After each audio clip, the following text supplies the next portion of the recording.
Un chemin interdit à la randonnée. Il y a 2 jours, une portion de cette falaise s'est effondrée, emportant des centaines de mètres cubes dans sa chute. Je suis allé faire un tour hier en dessous.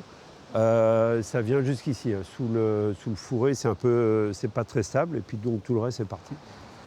Lors de sa promenade habituelle, Philippe est tombé nez à nez face aux dégâts. J'allais, comme d'habitude, me balader jusqu'à la berre, quoi. Et je suis tombé face à ce sentier qui n'existait plus. Un itinéraire alternatif est proposé en attendant la stabilisation de la falaise. L'éboulement, en fait, s'est déroulé ici tout de suite au départ du sentier, quoi. Mais du coup, il a fallu fermer la totalité du sentier. Sur Crozon, c'est plus de 40 km de sentier côtier, quoi. À l'échelle de la presqu'île de Crozon, on est sur 137. Donc vous voyez, ça demande une vigilance aussi régulière.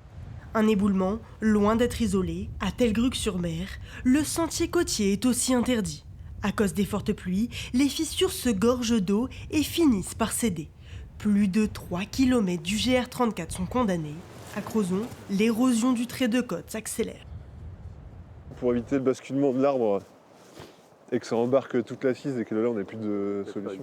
Régulièrement, les équipes patrouillent pour s'assurer de la sécurité. Avec cet éboulement visible ici en noir, la chute pourrait être de 40 mètres. Alors, tout le sentier doit être repensé. On va partir dans des démarches administratives assez lourdes parce qu'il va falloir décaler la servitude littorale sur la parcelle privée qui est clôturée là. Ah, et donc là, c'est les services de l'État qui vont devoir nous accompagner. Cette portion du GR vient elle aussi d'être fermée. Les professionnels espèrent une réouverture à l'été 2027.